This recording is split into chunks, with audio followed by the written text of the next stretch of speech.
Revell contacted me to do a couple of builds for them, starting off with the Plymouth AAR Cuda.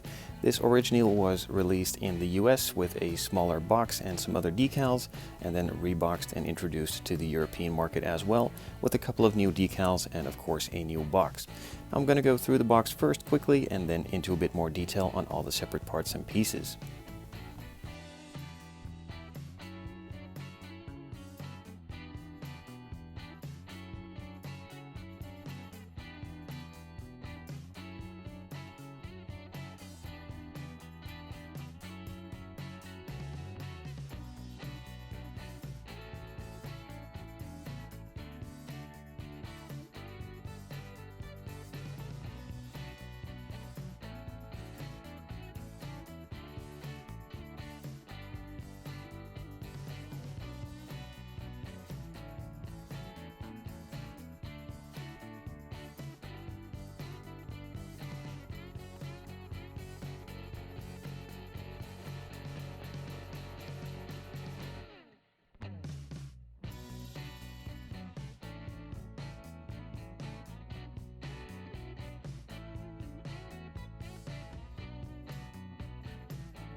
So as you can see during that quick walkthrough, the kit comes with a lot of sprues and a lot of parts in those sprues.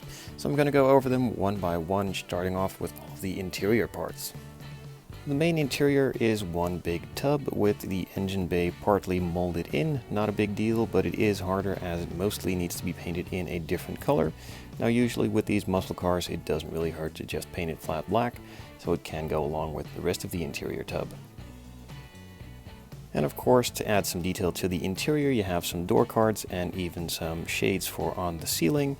These door cards are nicely detailed, have clean panel lines, and also a couple of nice logos on them as well, along as some window roll-up stuff on the rear and on the front. And the general shape seems to be there as well. It comes with some pedals, some dashboard and center console parts, a nice steering wheel, and of course the pistol grip shifter. It has a nicely detailed dashboard with a couple of nicely molded in detail parts for some of the buttons, the radios, and even the gauge cluster as well. The front seats consist of two parts, a rear part and of course the main front piece, which needs to be glued together. This can be done before painting or after, it's just what you prefer. And it also comes with a nice rear bench seat. Moving on from the interior to the chassis, which has even more sprues. The main chassis piece is molded in one big piece. It has a lot of stamped details in it like the actual car had back in the day, so this will be a killer to detail out, as it's really easy with all of the separate parts and pieces, so you can easily just paint them in all of their own colors. Starting off with the first sprue for all of the chassis parts is the main engine. It is broken into two halves, just you need to glue them together. It has all the nice hoses, some of the parts for on the front with some of the belts, the fans, and even all of the starter motors and distributor stuff separately. And once the engine is in, you can add the air cleaner and even some valve covers and other components alike, like the alternator, and it looks like some carburetors as well. And to spruce up the engine bay, there are a couple of parts like the horns and some other pieces for on the firewall, and even the battery, including some of the parts for the rear diff and even some parts to mount the wheels. And to hold that all in place, you have the front subframe. And in order to mount the wheels, you need, of course, some brakes for on the front and rear, some control arms, some steering shafts, some shocks, and of course the rear axle as well. With this kit originally being a 2-in-1, you can build it either with the stock exhaust and not have it as an AAR, or of course have the AAR exhaust on it as well with a couple of other components, and I'm pretty sure there is a small rear spoiler on here as well. Some other stuff like the radiator and the front parts are in this sprue to detail it up even more. In order to mount the wheels to all those chassis components, you get a couple of metal pins which can be glued in with a couple of the other components shown earlier, and then they are spinnable. This wheel does not turn, but you can spin them. There of course are 4 tires as well. They are all exactly the same size and all have a nice thread pattern and a lot of nice space for the decals from the tire lettering to go onto. Moving on from all the chassis stuff into some more engine bay stuff, and also a couple of chrome bits for on the exterior, like the bumpers and even some parts for on the side of the car, the taillights, and even more parts for on the engine and the nice wheels as well.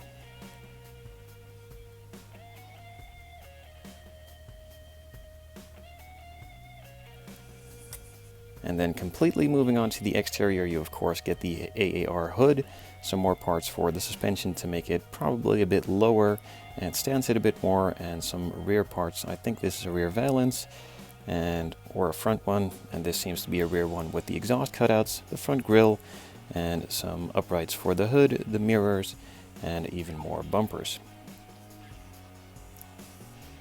Of course, you need some windows as well. These are molded in a separate sprue with all of the clear parts. They have some nice details in the headlight lenses, and the rest is nice and clear plastic.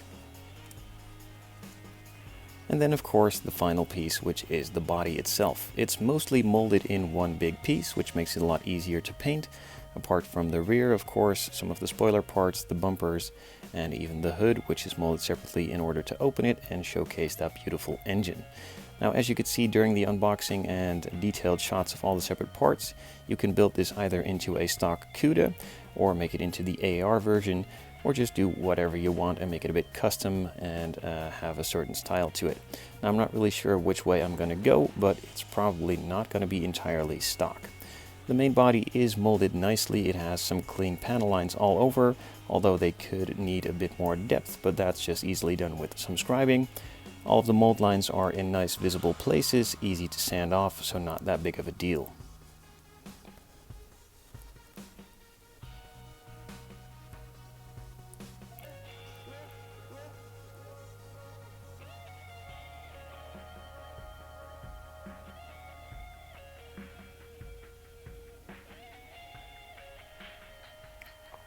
The mold lines around the windows are a bit shallow, so that needs a bit more careful attention, but it can be done. Of course, I would recommend doing this before sanding, as otherwise you might sand off a lot more detail than you desire to sand off.